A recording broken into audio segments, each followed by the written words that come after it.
Mtazamaji wa Tumaini Television, popote pale ulipo, umeshaketi katika viunga vyako ambavyo muda huu umetulia kwa ajili ya kutazama kipindi cha Maisha Kliniki. Nikukaribishe sana kwako wewe mwanafamilia wa kipindi cha Maisha Kliniki. Hapa tunasema karibu maishani, na hapa ndio sehemu pekee ambayo inakufanya upate maarifa mbalimbali juu ya kila ambacho kinaendelea katika ulimwengu huu ambao tunaishi nao kwa sasa. Karibu sana mwana maisha, karibu sana Maisha Kliniki. Jina langu ni Innocent John, na leo niko na katika meza yetu ya Maisha Kliniki nipo naye tena Father Audifas Mjuni. Tutazungumza mengi, na mimi tumekuwa na vipindi vingi, mwendelezo wa vipindi vingi na vilivyo bora kabisa, na mrejesho tumekuwa tukiupata kutoka kwako. Nikushukuru sana kwa kweli ambao umekuwa ukifuatilia elimu hii ambayo anaitoa Father Audifas Mjuni. Karibu sana kwa siku ya hii leo. Pia tunao mengi sana ya kuzungumza katika kipindi chetu cha Maisha Kliniki kwa siku ya hii leo, ikiwa mojawapo kwa siku ya hii leo mada ambayo tutaenda kuizungumzia ni nafsi isiyotambulikana na alama. Hapa kunayo mengi sana ambayo utajifunza. Nafsi ama akili isiyotambulikana na alama ama symbolism. Father Audifas Mjuni yuko hapa kwa ajili ya kutuelezea na kutufundisha mengi sana, na utapata kujifunza mengi sana kama vipindi vingine ambavyo vimepita huko nyuma. Kwa hiyo nikukaribisha sana mtazamaji wa Tumaini Television, ungane na sisi moja kwa moja mwanzo mpaka tamati mwa kipindi hiki ambapo tunaanza na tutakaposema kwa heri kwa sasa. Tumsifu Yesu Kristo. Amina. Habari ya siku. Habari ya mwaka mpya. Asante na kwako pia. Tumeuona. Pamoja tumerudi tena. Nikukaribisha sana Father kwa awamu nyingine na wasaa mwingine katika kuiangazia maisha ya mwanadamu, katika kumpelekea kila ambacho mwanadamu anatamani ama anakiishi pia. Lakini kabla tujaenda mbali zaidi, baba, tungependa tupate baraka. Tuanze kwa baraka ili kipindi chetu tuweze kukimaliza vizuri. Karibu. Kwa jina la Baba na la Mwana na Roho Mtakatifu. Baba yetu uliye mbinguni, jina lako litukuzwe, ufalme wako ufike, utakalo lifanyike duniani kama mbinguni. Utupe leo mkate wetu wa kila siku, utusamehe makosa yetu kama tunavyowasamehe na sisi waliotukosea, usitutie katika kishawishi, lakini utuokoe maovuni. Amina. Kwa jina la Baba na la Mwana na Roho Mtakatifu. Asante sana baba. Na kipindi cha mwisho ambacho tulizungumza, tuliongelea kuhusiana na uhusiano kati ya nafsi isiyotambulikana na mifumo ya kujishinda binafsi. Ndio tuliishia hapo. Tulizungumza mengi sana katika uhusiano kati ya nafsi isiyotambulikana na mifumo ya kujishinda binafsi. Na mimi pia mtazamaji wetu tutakuwa tumemweka vizuri, tumemweka sawa hapo. Sasa leo baba, tutaenda kuangalia nafsi ama akili isiyotambulikana na alama, ama kwa lugha ya Kizungu symbolism. Lakini kabla ya kwenda mbali zaidi, tujikumbushie kwanza, kwa yule ambaye anatufuatilia ndio kwanza naungana na sisi ndani ya Maisha Kliniki, hii nafsi isiyotambulikana tunapozungumza ni nini baba? Hii nafsi isiyotambulikana kama ambavyo tulikuwa tukielezea kwa vipindi vilivyopita, ni kwamba ni sehemu ya ndani ambamo ndani ya mtu au ndani ya akili, ndani ya ubongo, ambamo uhifadhiwa uzoefu, hisia, tamaa, hofu, migogoro, majeraha au na maana za maisha ambazo haziko wazi katika uelewa wa kawaida wa mwanadamu. Kwa kumbe hii ni sehemu ya maisha, na tunasisitiza kwamba hii sio kitu kibaya. Moja, hii mtazamaji wa Tumaini Television ajue, sio ugonjwa. Hata ndio unaweza ukafikia ukasema pengine mbona sasa hii kitu kimekaa kama ni ugonjwa fulani, ni tatizo. Hiki sio ugonjwa, sio kitu kibaya, na wala sio machafuko yasiyo na mpangilio au mawazo yasiyo na mpangilio. Anaweza ukaisi kama ni vitu vinajitokeza tu, bali kwa uhalisia ni mawazo ambayo yanakuja kwa mpangilio na yanakuja katika maana kubwa, yana maana mkubwa sana katika utu wa mwanadamu.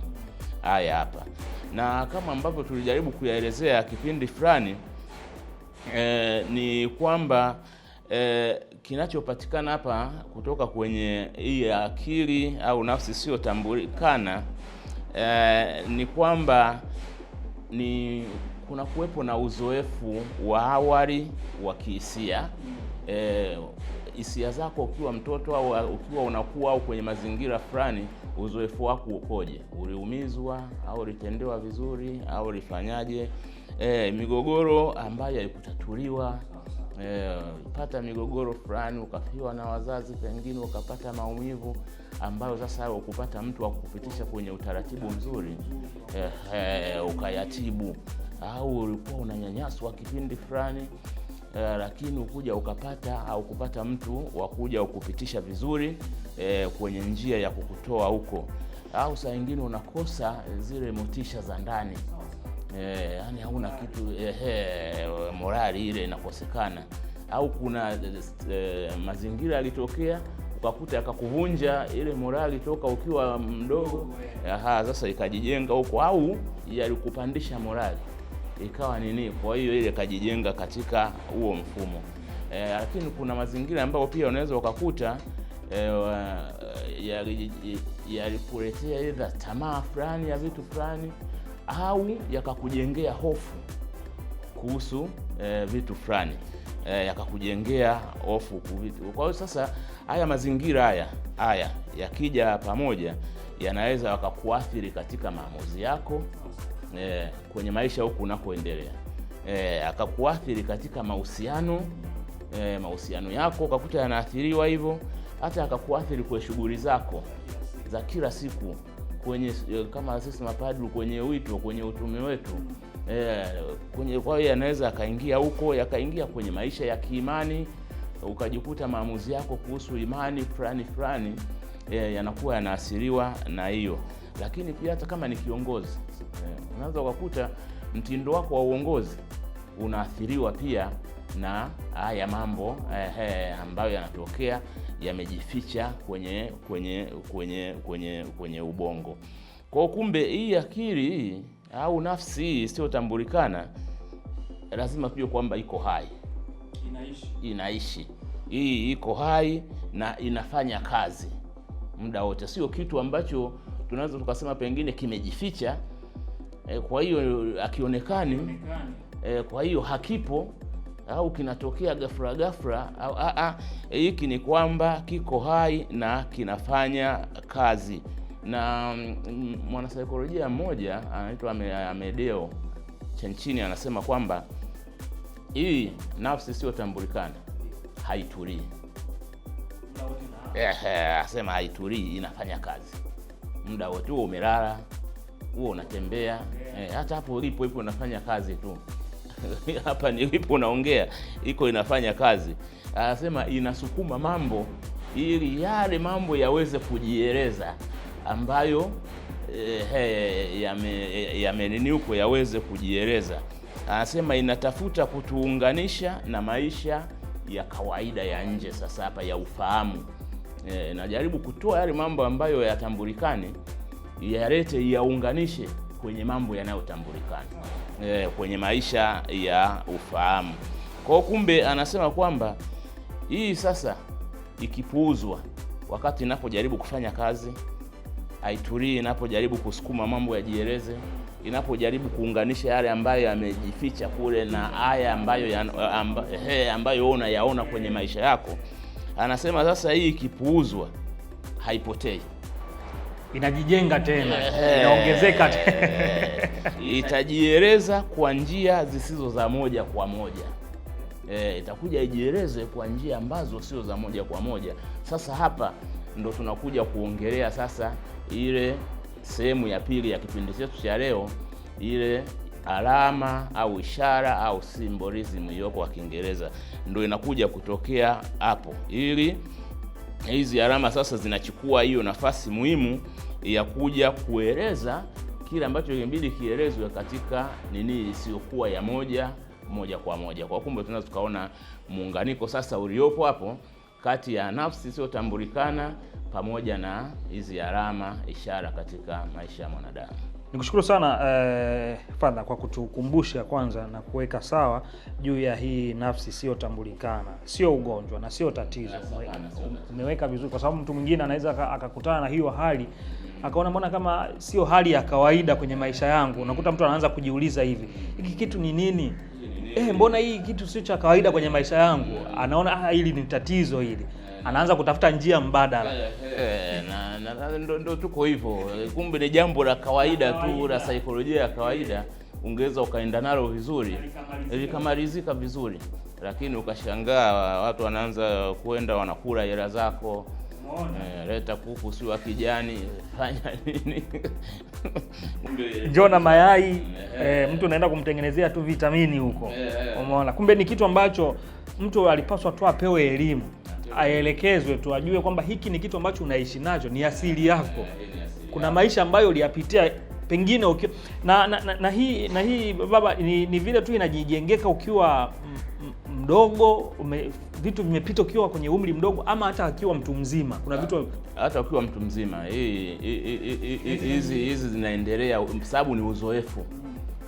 Ni uzoefu, tuseme experience, uzoefu ule ambao unaupata kupitia kwenye maisha unaokuwa unaendelea kuishi.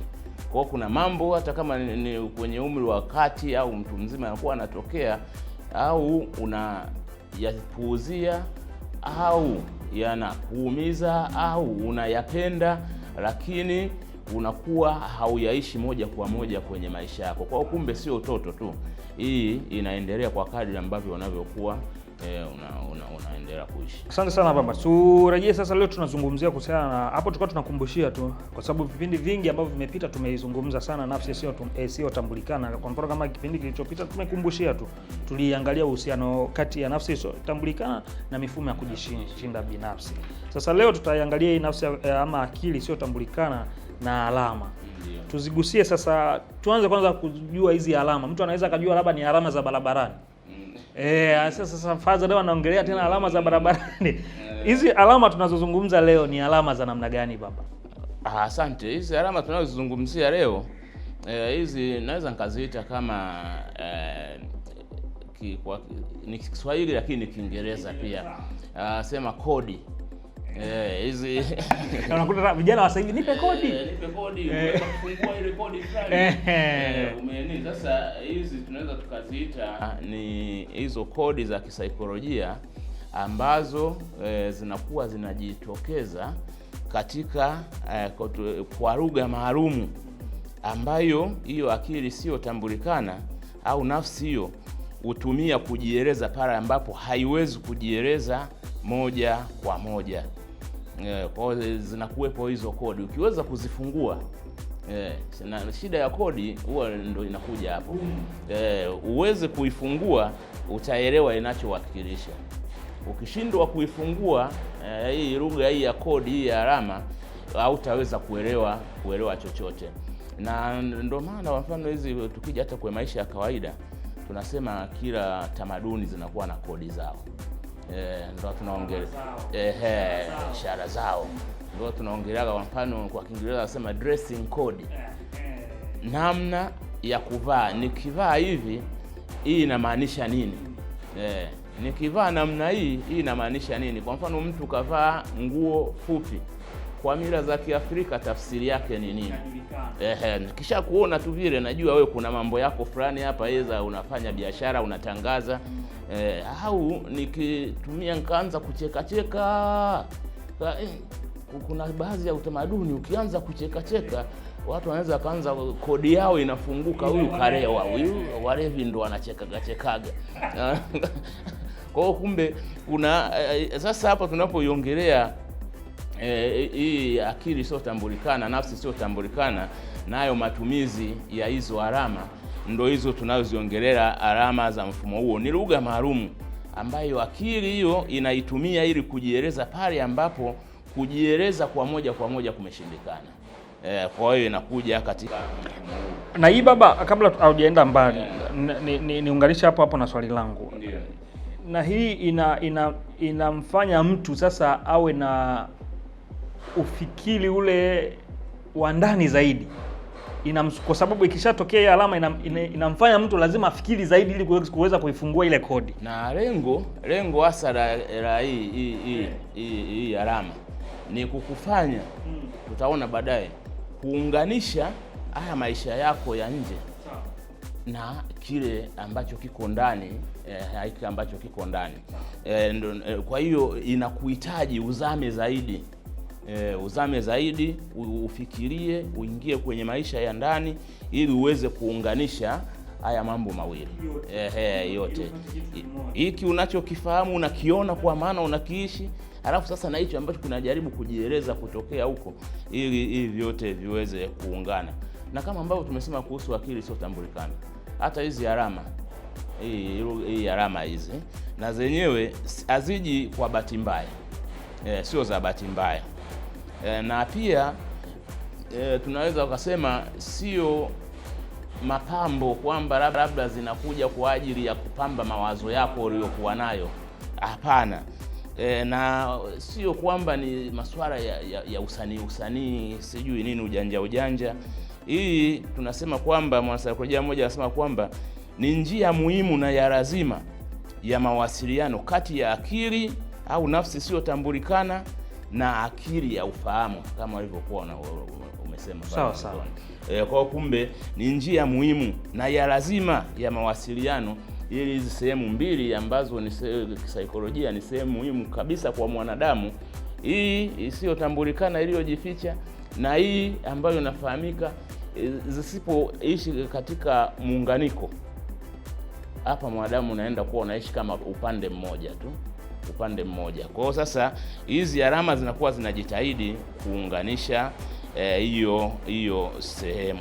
Kwa hiyo kumbe, kwa nini sasa tulisema kwamba akili sio tambulikana? Kwa nini itumie alama? Kwa nini itumie alama?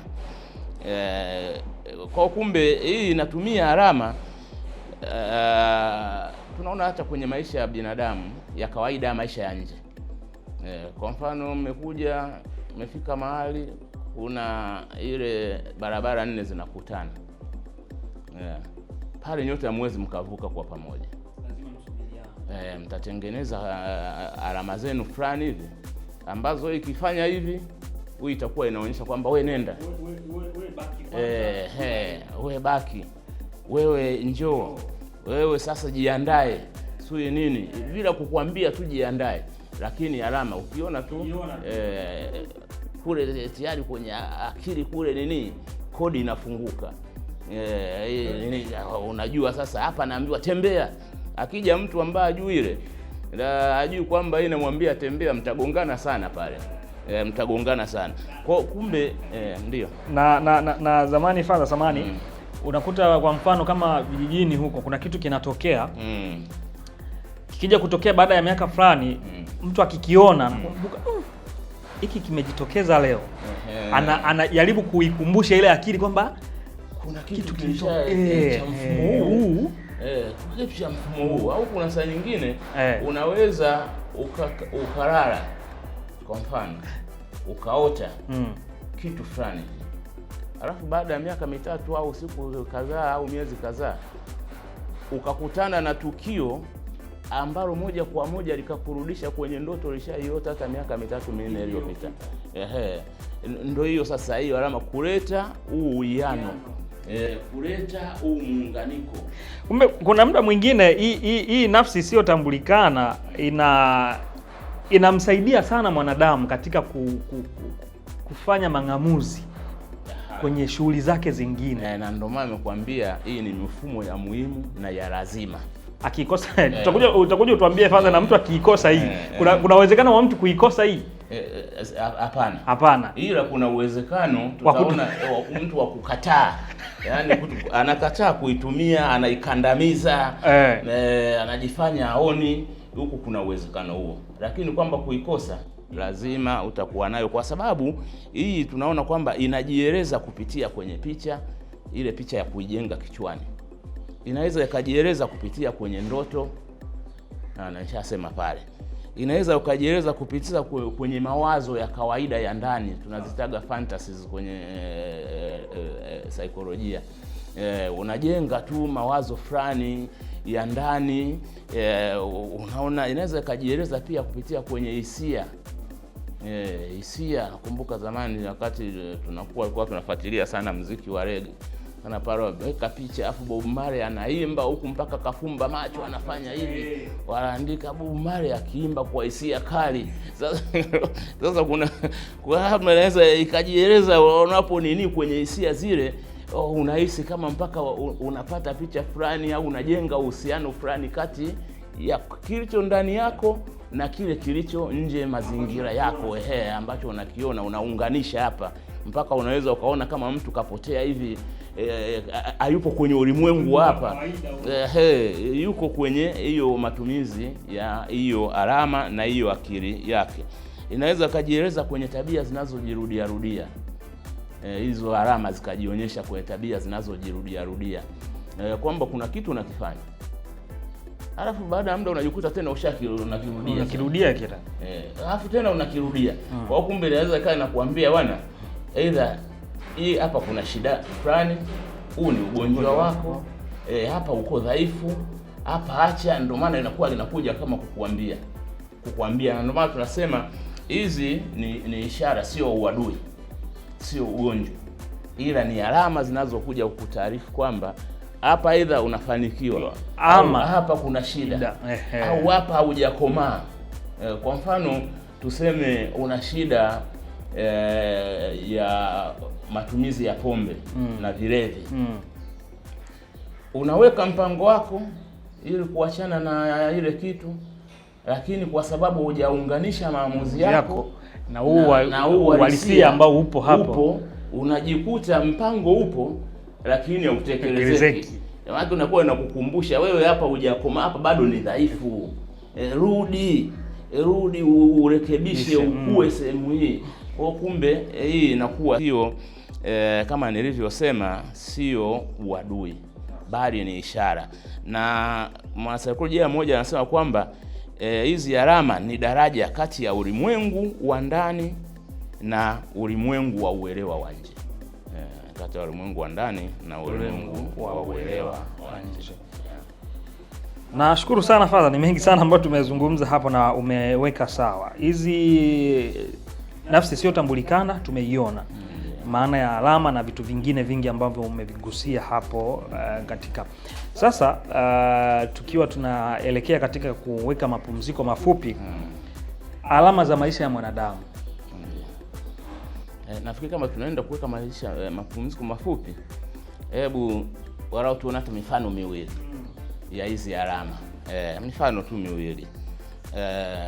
Kuna muda unaweza ukaota ndoto. Ndoto inakuonyesha unakimbizwa, sijui unafanya nini, na pili ushawahi kuota unakimbizwa hadi unataka uzimie, yani mtu anataka kukukamata asui. Sasa hii tafsiri yake inakuwa na kila ndoto inakuja na tafsiri yake. Lakini mara nyingi tafsiri yake inakuwa inakutafsiria kwamba kuna migogoro fulani ambao bado unayo kichwani, unahitajika kuistatua. Migogoro ipo ndio ina nini. Lakini mara nyingi sisi ukiona unakimbizwa, unaota unakimbizwa asui na mbwa, asui na nini, unasema wachawi wana nini, unaanza kutafuta nje badala ya kurudi ndani mwako kujitafakari ambao unakusumbua. Wewe unaenda kusema kuna watu wametoka nje wanafanya nini, wananikimbiza. Kwa hiyo Father hapo, kwa huo mfano tubaki hapo, unataka kusema kwamba haya matatizo ni kitu ambacho kipo ndani ya mwanadamu mwenyewe. Hakuna mchawi katikati. Hapana, ni ndani yako na nje yako. Hii ya nje unaiona, unaweza kuinini. Hii ya ndani inajaribu kujieleza. Wewe usipoiangalia vizuri, unaanza kuikimbia, kuitafutia nje, itaendelea tu. Na ndio maana unaweza ukajikuta unaenda kuwa mganga, huyu aishi, unazidi kukimbizwa zaidi. Yaani mwisho wa siku unafilisika kabisa na unakufa. Mwisho wa siku. Kwa kumbe hii yake ni mgogoro unao kwa ndani au kutatuliwa. aidha ni wa mahusiano uliumizwa kama tulivyosema mwanzoni, aidha sio ni wahisia, sio za nini huko mgogoro huko. Sasa inajaribu kukuambia rudi utatue, rudi uondoe hiki kitu, rudi nini. Au na labda nitoe kama mfano wa pili, alafu tutaanza kupumzika. Saa nyingine hii kitu inaweza ikajitokeza katika kuwa na hasira au huzuni mara kwa mara. Hasira kali. Yaani sasa hapo kuna hayo maamuzi mawili. Pengine kuwa na hasira kali na huzuni. Au unahuzunika sana. Shangaona huyu mbona muda wote huwa huzuni unarudi, unakuja, unatoka, au hasira tu bila sababu yote ya msingi. Mara na inarudia hii hali. Unaweza mwingine unaweza ukafikiria kitu tofauti, lakini hii inakuwa inaashiria kwamba una jeraha fulani lililojificha. Na hapa jeraha tunalolisema sio ile ya kukatwa ukawa na kidonda hapa kinaonekana. Nafsi imejeruhiwa. Nafsi imejeruhiwa. Kwa hiyo sasa inakuambia hapa, hiki ni kiashiria, ni alama kwamba rudi ukaponye lile jeraha lile. Hasira huko mtu anaanza hasira bila sababu ya usije ukafikiria mnaomchokoza ni nyinyi ambao mko naye hapa. Kuna kitu kwenye ile nafsi. Ana jeraha lishajeruhiwa kitambo tu. Na hii nafsi inamwambia bwana, rudi uponye hii. Rudi uponye hii uweze kuwa anakosa ile muunganiko na zile alama. Kwa hiyo ndio hizo akizikosa utashangaa anazidi kugombana tu na watu ofisini hapa, sijui nini, kaeka kila mahali, au anakuwa mtu wa huzuni mpaka anafika mahali hata anachukua uhai wake, anajinyonga kwa sababu wa kuunganisha nafsi pamoja na uhalisia. Na kwa kweli hapa nisisitize, mpendwa mtazamaji wa TV Tumaini, tunakuwa na shida tunapokosa kuunganisha hizi alama na maisha yetu halisi.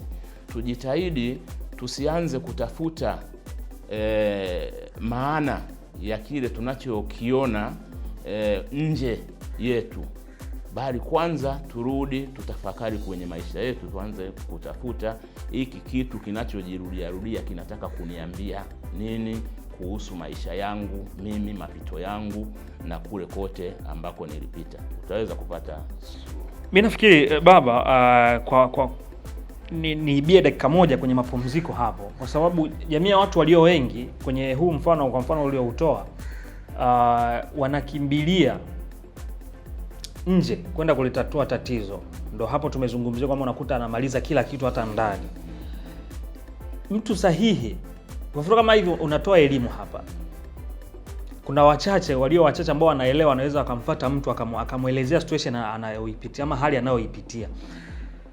Unaweza kumwambia huyu mtu ni sehemu gani sahihi ya kwenda, labda pengine akishindwa yeye mwenyewe kulitatua lile tatizo linalomsumbua, ni wapi anaweza akapapata sehemu nzuri ya tatizo lake kuliweka sawa. Sehemu yoyote ambako kuna mtaalamu wa saikolojia ambaye yuko kwa ajili ya kutoa ushauri. Na wataalamu wa saikolojia tunao kwenye nyumba zetu za ibada, mapadri, wataalamu wa saikolojia, watawa, sister, lakini basi wote kwa ngazi tofauti na kwa uwezo tofauti. Lakini tunatoa wataalamu wa saikolojia kwenye mahospitali, kwenye vituo vya polisi wakiwa serious kabisa, na sehemu zingine ambazo ziko rasmi kabisa kwa ajili hiyo.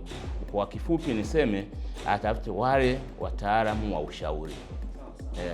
Na sasa kule utakuta kuna vipengele. Huyu anaweza akashauri, huyu akawa mzuri kwenye sehemu hii, huyu lakini tafuta pale ambapo kuna watu wa ushauri. Mtazamaji, mimi nimekusaidia kwa namna moja ama nyingine kupitia Father Audifas Mjuni hapa, namna ambavyo ukiona hali kama hiyo usikimbilie kule kwa wale wanaosema karibu mjukuu wangu, nimekuona kabla hujafika hapa. Jifanya Yesu chini kabla ya mchini ya mnini nalikuona. Kumbe kuna namna nzuri na sahihi kabisa ambayo ni bora, ambayo inaweza kukusaidia kuondokana na hicho ambacho unakipitia kwa sasa. Kupitia kipindi cha Maisha Kliniki kuna vitu vingi sana ambavyo tunakufungua, tunakusaidia sana tunapokuletea elimu hii inakusaidia pale ambapo utaamua kuifuata, kama ambavyo Audi Fasi Mjuni anaitoa elimu hii kwa wewe mtazamaji wetu. Tunaenda mapumziko mafupi sana. Tukirejea hapa tunayo mengi sana ambayo ni ya muhimu na ya faida kwa wewe. Endelea kubaki hapo hapo, ongeza sauti ya TV yako. Tunakuja kwa uzito zaidi.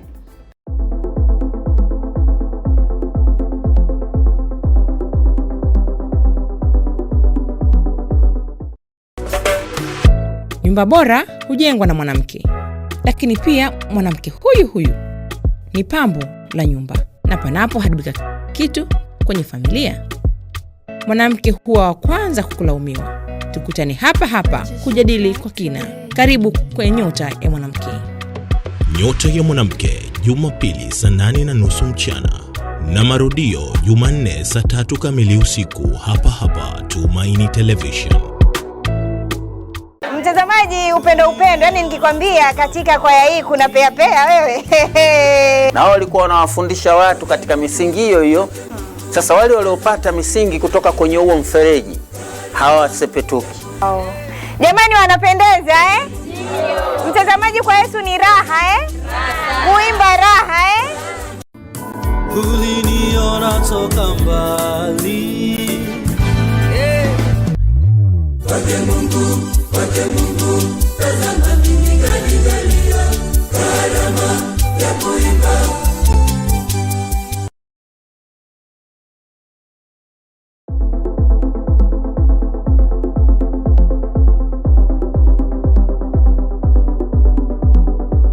Na mtazamaji wa Tumaini Television, tumerejea tena. Hapa ndipo Maishani, sehemu pekee ambayo unapata elimu ya kiulimwengu ambayo inakusaidia wewe kuyaunganisha maisha yako na uhalisia wa kila ambacho unakiishi kwa sasa.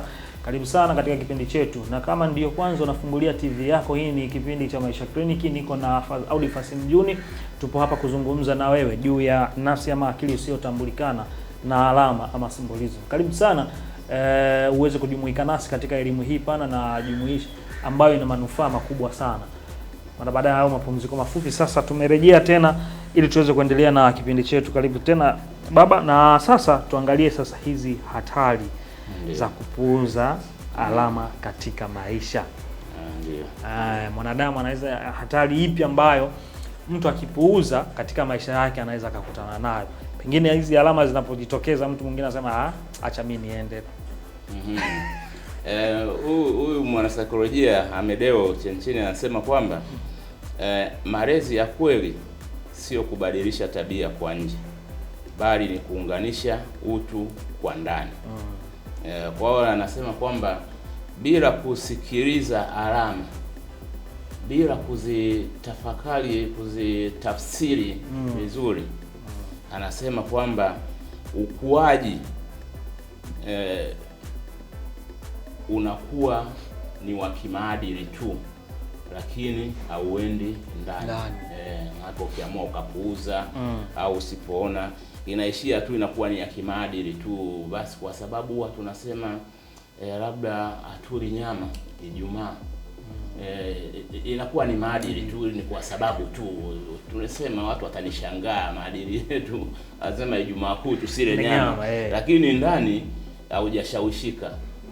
Manake sio sehemu yako. Yaani hauishi, yani kwa sababu ni kitu ambacho unakiona tu basi. Kwa sababu si wanasema tu. Lakini sio kila ambacho unakiishi katika ukweli kabisa wa ndani kwamba ni kweli Jumapili sipaswi kula nyama. Hapana. Maisha ya kiroho yanakuwa ni ya kujilinda tu. Najilinda tu ili mradi nisionekane mtu wa ovyo mbele, nisionekane mtu wa ovyo mbele ya jamii. Kwa kumbe katika uhalisia tunakuwa na maisha dhaifu yale ya kimaamuzi. Tunakuwa na maisha dhaifu. Kwa hiyo sasa hapo hii inakuja kusababisha, nafikiri kuna mada tutakuja tuifanye kipindi kijacho. Inakuja kusababisha ukosefu wa uwiano kwenye maisha. Inasababisha ukosefu wa uwiano kwenye maisha. Kwa sababu alama hizi zinakuambia hivi na wewe unaenda kwa namna nyingine. Kwa hiyo kumbe vile ambavyo unatakiwa uwe, wewe unakataa, unaamua kwenda njia yako. Unasema umechagua njia yako. Unachagua njia yako wakati alama zilikuwa zinakuelekeza kabisa njia iliyokuwa sahihi. Ndio pale kwa tunatoa mfano mwanzoni kwamba alama inakuambia simama kwenye mataa ya barabarani. Wewe ukaamua kuliwasha. Kiliwasha, kuna mwingine kaliwasha huko. Ambaye anamwambia tembea. Nitakutana kati pale. Shughuli inakuwa shughuli kweli kweli. Kwa kumbe utajikuta unapata ajali nyingi sana za maisha. Ajali nyingi na tunazipata ajali nyingi kwa sababu hii tu ya kupuuza hizi alama. Pata ajali nyingi sana. Kuna mwingine akaitafsiri vizuri alama yake, wewe umeitafsiri vibaya, mgongano ndo hapo unatokea. Ishakuwa ni ajali. Kwa hiyo kumbe kwa sababu hizi zinafunua sehemu zilizokwama katika ukuaji, hizi alama zinafunua sehemu zilizokwama kwenye ukuaji. Zinafunua mahali ambapo uhuru umefungwa. Tuweke vizuri hapo baba. Mtazamaji wetu ambaye anatufuatilia hapa aweze kuelewa zinafunuaje. Pale mwanzoni tulikuwa tunaongelea kwamba nilitoa mfano kwamba una masuala ya kukasirika. Una hasira na nini. Tukasema hii inakufunulia kwamba kuna majeraha fulani hujayaponya kule ulikuwa nayo. Sawa.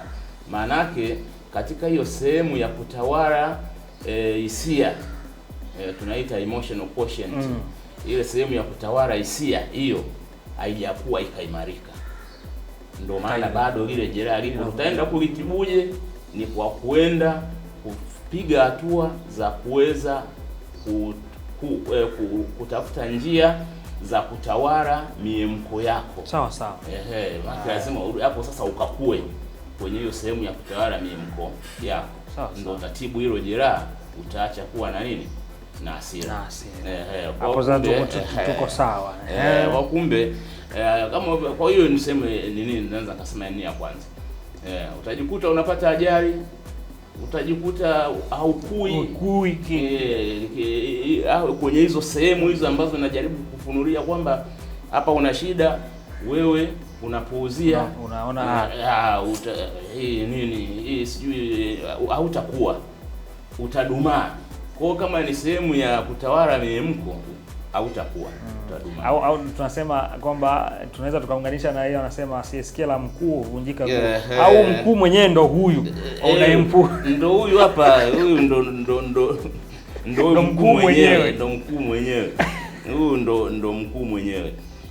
Lakini pia hata masuala ya kiroho, sio tu kutokukua kimiemko, kutawala miemko yako, lakini hata kukua kiroho kutadumaa, kwa sababu katika maisha ya kiroho kuna alama nyingi ambazo na mara nyingi huwa zinakuja kutoka kwenye hii nafsi sio tambulikana. Kila muda inataka iunganishe na masuala ya nje.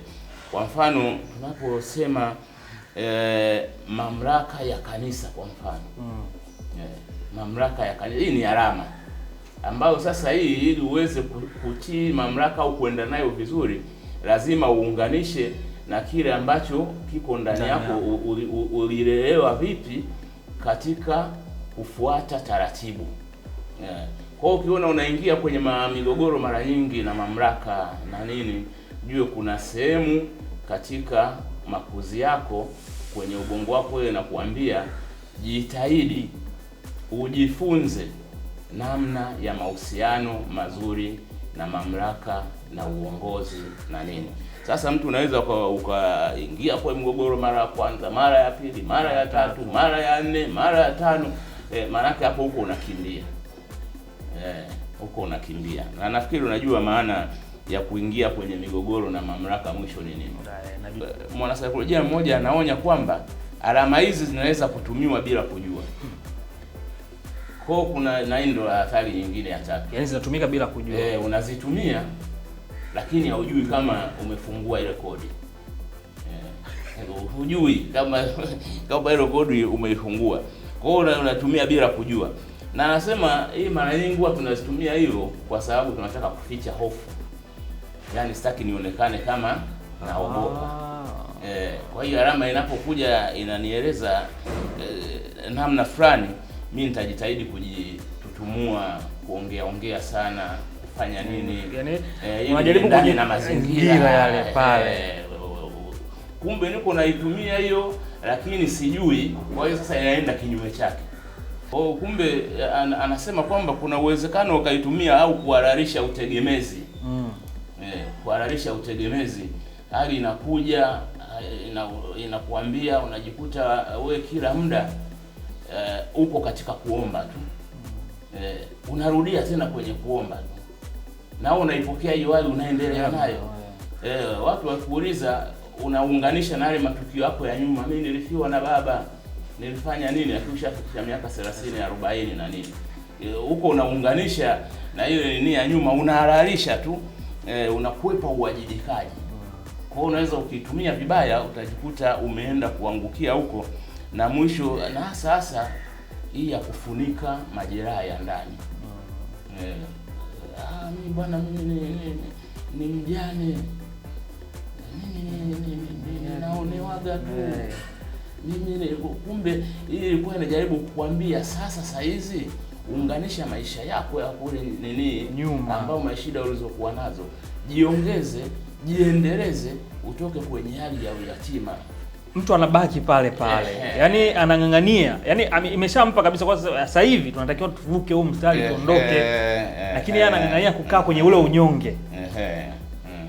Anabaki, hataki kwenda mbali, hataki kutoka, anajitetea, anahalalisha kwa kuunganisha ile ya nyuma na hii sasa ya uhalisia ambao anauishi sasa, ambao wanauishi yule uhalisia, hataki kukataa.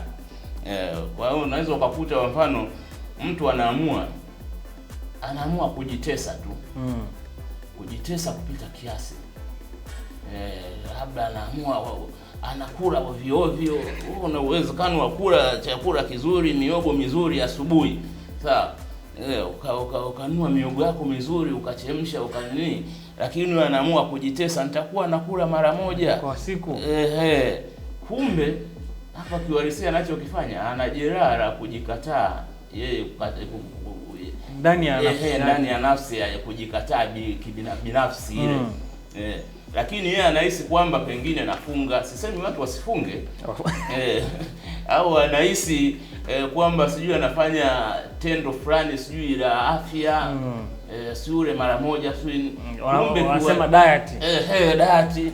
Kumbe kiuhalisia hapa ile alama ndio imekuja kwa mfumo huo, iko inamwambia bwana, hebu acha masuala ya kujikana, kujipenda, kutokulini. Sasa akiweza kuifungua vizuri hii kodi inayosema kwamba akajua, hebu nirudi kwa maisha yangu, hivi tabia imeanzaje hii? Imeanzaje? Unaweza kukuta ukirudi nyuma kule kuna kipindi ulifika ukajikuta kama vile umejikinai. Uliachaje kujikinai au kuenda kwenye taratibu za kawaida? Kwa hiyo kumbe kule kujikinai bado kuko ndani. Bado kuko ndani. Kwa sasa ndo kunajionyesha kwa haya mambo. Na ndio maana hata kwa masuala yetu ya kiimani, ukiona watu ambao wanakuja namna hiyo na haya hizi tunaita maisha ya kiroho ya kujitesa kupita kiasi, usikimbilie tu kumuhimiza aendelee. Angalia, aanza kuangalia, je, hii sio kwamba ni alama, hii ni ishara, ni kodi inayokuja inamwambia wewe kuna sehemu hauko vizuri, parekebishe kabla ya kuanza kumsifia, endelea kunywa maji, wewe uko vizuri, yani wewe. Na ndo hii naona kuna mwaka jana sio lini Kenya kulikuwa kuna watu kule ambao kesi yake naona inaendelea tena, ambao walikuwa wanapatikana wasio na yule jamaa anaambia funga badala kurudi ndani, wakaenda kule nje. Kwa kumbe hii ni swala la msingi kabisa. Swala la msingi. Nafikiri katika maisha ushaona kuna watu anakuwa na utii fulani, lakini ukiangalia unaona huu utii sio kawaida, hakuna uhuru wowote hapa. Yaani kila kitu ndio mara hawezi hapingi hata kujieleza, hata ile issue ambayo unaona kabisa hapa inabidi aulize kidogo. Hii ni ya kuhoji, lakini yeye hahoji. Sababu hata Bikira Maria alipoambiwa wewe utazaa mtoto, utapata mimba, utazaa mtoto, akaona Nazaje mtoto bwana, wakati mimi najua watoto alihoji yeye. Alihoji. Ana usitake kunileta kweli. Nitapataje mtoto? Mimi ni bikira. Nataka kuniambia kuna mtu atanibaka au nini? Akaoji. Akakaa kimya, akasema ndio sawa malaika. Ndio. Malaika wewe, malaika mwenyewe alihojiwa. Alihojiwa na akatoa majibu. Akatoa maelezo malaika. Mungu atafanya 1, 2, 3. Kwa hiyo huu ni uwezo wa Mungu. Na yule atakayezaliwa ataitwa mtakatifu, mwana wa nani? Ndio Bikira Maria hapa akasema sasa mimi ni mjakazi wa Bwana. Sasa kuna watu tunakuwa unamkuta mtu yuko na huo utii ambao hauna uhuru. Kwa hiyo kumbe hii inakuwa inaashiria kwamba huyu mtu ana hofu ya ndani. Na ile sasa mwisho wa siku akishatoka pale, kwa mfano nimekuja kwako baba, tumezungumza sasa, kwa sababu mimi na ule utii ambao sio wa uhuru zaidi. Nikishatoka pale ndo naenda tena kuwaza. Inaweza ikawa ndo hivyo. Baba sio pale alisemaje? Yaani inaanza tena ninachofanya na napatia au nakosea. Mara nyingi ndo nakuwa hivyo. Nikirudi nitaonekana sasa sijielewi.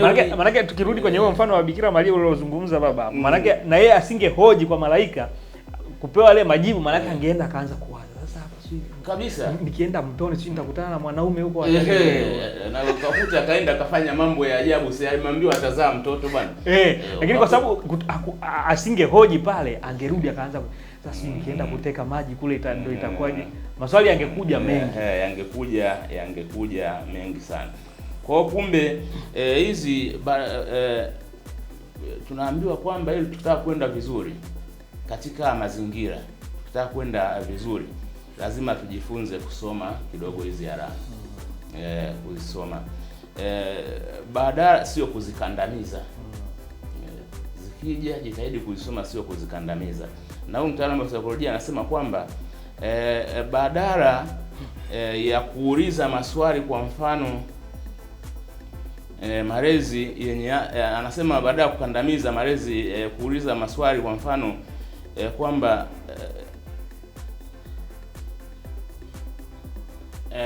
kutengeneza mazingira ambayo yanazima hizi alama. Kwa mfano badala ya kutengeneza mazingira ambayo yanazima hizi alama, tutengeneze mazingira ambayo hayazimi hizi alama. Kwa mfano kama unapomlea mtoto kwenye malezi, iwe ni watoto, iwe ni seminarini, iwe ni nyumbani, iwe ni wapi, tengeneza malezi ambayo hayaendi kuzima hizi alama.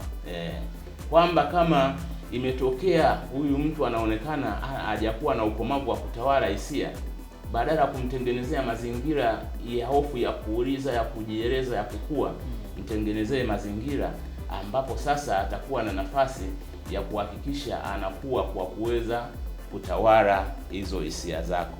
Tutengeneze mazingira ya malezi ambayo hayafanyi kila kitu kuwa cha haraka na nini, wanasema kulipua. Kila kitu tushamaliza. Tumemaliza. Wakati wewe unaona kabisa mimi hapa sijamaliza. Nakumbuka tukiwa shule ya msingi, mwalimu akuja atufundisha hesabu, zilikuwa sio asi na chanya zile za kufanya hivi. Yaani ile anaanza, wewe bado unashangaa, anauliza hapo tufute ubao, unashangaa kwa jamaa kashafuta ubao. Kamenda. Sasa wewe kwanza bado hata hujaandika chochote na hujaelewa hivi hapa kilichotokea ni nini. Alafu anawaachia assignment, anaondoka. Akiondoka mnaanza kusikitika sasa, kumbe karibia nyote mliishia pale kwenye mstari wa kwanza tu. Hakuna aliyeelewa huko. Kwa hiyo unakauliza wewe uliyefuta ubao, hebu tueleze hapa. Na yeye haelewi chochote. Akao kumbe wakuta unafunika mambo mengi ambayo baadaye sasa yanakuja kukutesa. Anakuja kukutesa mtu, baadaye unakuja unaenda unafeli hesabu. Anaanza kuchukia na hesabu. Ukikutana na hesabu ile sehemu yoyote ile, akili inakuambia hatari. Hatari. Hapo mbaya zaidi sasa mwalimu aje arudi baada hata ya lisali moja. Anauliza kazi yangu tayari. na bahati mbaya mjamaliza kutia. Sasa ile akili ndio inabaki. Sasa utakuwa kila muda unapokutana na hiyo kitu, akili itakapokuwa inakuja inakukumbusha bwana, kuna hatari hii. Wewe kwa sababu pengine ulipigwa fimbo, badala ya kurudi kuitatua ile hatari kwa kuanza ile sabu hatua ya mwanzo, unaikimbia tena. Unakimbia sasa. Utaki tena kujihusisha na hiyo hesabu. Utaki. Ndio hiyo sasa unaanza kuhangaika kutafuta majibu nje ya nini? Ya mfumo wako. Mfumo rasmi. Kwa sababu ulijenga mazingira ya kukurupuka. Tujenge malezi ambayo hayahukumu hizi alama kimaadili. Hayahukumu hizi alama kimaadili kwamba nimelala, nimeota ndoto labda sijui nilikuwa nakimbizwa kama tulisema pale mwanzoni. Badala ya kukimbilia kwamba wewe utakuwa ni uchawi. Maadili haya, ni uchawi. Sio nini? Wengi ndio jamii zetu tulivyo sasa. Turudi kwenye akili zetu kwa saikolojia yetu, kwenye mzunguko wetu pale. Mzunguko wetu. Na hapa anasema kwamba tujiulize, je, alama hii inaelezea nini? Badala ya kusema alama hii ni nini? Hii inaelezea nini? Yaani ujue kwanza, ujue inaelezea nini? Je, ni hitaji gani la ndani linalojificha hapa? Hitaji gani? Hapo tunaongelea zile alama ambazo kwa kweli zinakuja na hiyo maana kama tulivyosema. Sije kaa tukaongelea kwa mfano tumesema ndoto ni moja ya alama, si ndio? Lakini sasa sije kaa kuna vindoto fulani hivi kwa tunaota kama watoto. Umelala unaota umeficha hela kwenye mto. Ukiamka unauchana mto wote na hela uioni. Au unaota kwamba umeishikilia hivi. Ukiamka umekunja kweli ngumi hivi ukifungua hivi. Unaanza kupigana na ulie lala naye pale. Nipe hela yangu. Kuna zile ndoto zile ambazo ni za kitoto za kukua. Si mara unaota umepanda juu ya jiwe unakojoa chini. Unaamka ushakojoa kweli kitandani. Hizo ndoto za watoto za kukua. Achana na hizo. Sio hizo ambazo tutazungumzia sisi hapa. Hapana. Kwa kumbe lazima kujihakikisha kuuliza hii alama inaeleza nini? Je, kuna hitaji gani lililofichika hapa? Ukweli gani unataka kuunganishwa katika maisha yangu? Kuna ukweli gani hapa ambao unataka kuunganishwa hapa na maisha yangu? Tukiweza kujiuliza hayo maswali, tutaweza kuzifungua hizi kodi na tutaenda. Mimi naamini kwenye hicho ambacho umekizungumza, mtu ambacho naweza nikaamini mimi ama nikaelewa mimi kwamba mtu anapaswa kwanza kutokuipuuza. Akishajua kwamba haisipaswi kupuuzwa, halafu akaitilia maanani. Akaunganisha. Alafu akafikiri kama unavyosema inaeleza nini? Anaweza akawa mganga yeye mwenyewe kujitibu. Na ndio hicho ambacho tunakilenga kwenye hii mada. Nakushukuru sana. Uwe mganga kabisa, uwe mwenyewe na unaweza kumaliza tatizo lako mwenyewe. Kumaliza tatizo lako wewe mwenyewe. Na ukiweza kulimaliza hili tatizo, maana yake utakuwa umetatua ile mada ya pili tutakuja kuiongelea baadaye kipindi kijacho, ile ya ukosefu wa uwiano kwenye maisha yako utakuwa umetatua. Lakini pia utakuwa unaweza kuepuka maisha ya kinafiki. Kama tulivyoona hapo kuna utii wa usio na uhuru. Yaani wewe unacheka na kila mtu tu, kumbe sio uhalisia huu ambao upo pale. Ushakuona huko labda ya sebreni na unacheza labda na watoto pale, labda hizo ni si kama una watoto au ni wadogo zako whatever. Mnacheza pale mara ukajikwaa kwenye mguu kwenye kochi pale. Alafu mdogo wako anakuuliza umeumia? Anasema sijaumia, unacheka. Alafu unakimbia nyuma ya nyumba unaanza unashikilia na mguu unafiki tu. Ndio sasa ulipaswa tatizo likubali pale. Sasa unatengeneza mazingira ya kulikubali tatizo afu linaenda kukuumiza mbele. Unaanza kulia kuhangaika, ndio sasa ndio hiyo huzuni ile tulikuwa tunaisema. Unaenda kuhuzunikia kule. Unajikua hapa unaenda kukua. Ila hapo umejaribu kuficha uhalisia kwamba uonekane shujaa kwamba hapana kilichotokea. Na kwa sababu hiyo kama umepata kidonda pale hata kukitibia inakuwa ngumu. Utaendelea kuwa nacho unakificha, kwa sababu itaendelea kukuumiza hata mtu utaoza. Niliulizwa nikakataa. Niliulizwa, nakumbuka kuna sehemu fulani tulikuwa kwenye nyumba ya malezi. Yule aliyekuwa anatulea yule akatuuliza kuhusu kunywa vinywaji fulani. Nani anatumia kinywaji hiki? Tulikuwa 5. Wale 3 wakasema si atutumie. 2 wakasema wanatumia. Baada hapo akamwambia basi kila mmoja anywe anacho ambacho wanatumia. Jamaa wako wanakunywa kinywaji chao afu wanaangalia kinywaji cha wenzao pale. Yaani anakunywa hii lakini moyo na uko kule. Lakini hawezi kusema kwa sababu alikataa kule. Kwa unafiki. Ukiweza kunio utakuwa umetibu. Nakushukuru sana. Ukomavu utakuwa utatibu pia. Uchovu wa kiroho, udhaifu utakuwa umeutibu. Tumetamatisha hapo na umetamatisha vizuri kabisa na namna ambavyo pengine labda dakika moja chochote cha kumalizia katika hiki ambacho tumekizungumza kwa ujumla sasa. Kile kisichotambuliwa huamua hatima ya mwanadamu. Sawa sawa. Lakini kile kinachokubaliwa hugeuka kuwa ukuaji. Kwa maana kwamba ukificha utadumaa. Ukitambua utakuwa. Kwa kumbe utakuwa wala unaelekea kwenye ukamilifu. Asante sana baba kwa kuungana nasi ndani ya kipindi cha Maisha Kliniki kwa siku ya hii leo. Muda si rafiki tena kwetu, lakini haya ni mengi sana ambayo umeyazungumza. Nami naweza nikasema kwamba shujaa wa maisha yako ni wewe mwenyewe. Na kama umefuatilia vizuri kipindi hiki, elimu ambayo ameitoa Father Audifas Mjuni, utakuwa umenielewa nini nimesema shujaa wa maisha yako ni wewe mwenyewe. Usitafute mchawi pembeni. Hakikisha unapambana kusimama wewe kama wewe. Kupitia hiki ambacho tumekizungumza kwa siku ya hii leo, naamini kuna mabadiliko ambayo unaweza kuyafanya. Tulikuwa tunazungumzia kuhusiana na nafsi ama akili isiyotambulikana na alama. Asante sana kwa kutufuatilia. Tutamatishe kipindi chetu kwa kutufungia kwa sala. Asante kwa jina la Baba na la Mwana na Roho Mtakatifu. Amina. Tunakimbilia ulinzi wako, mzazi mtakatifu wa Mungu, usitunyime tukiomba katika shida zetu. Utuokoe siku zote kila tuingiapo hatarini. Ee Bikira mtukufu na mwenye baraka. Amina. Kwa jina la Baba na la Mwana na Roho Mtakatifu. Amina. Hadi wakati mwingine, endelea kufuatilia kipindi cha Maisha Kliniki. Sisi tutaendelea kukuletea elimu iliyo bora na sahihi kwako. Asante.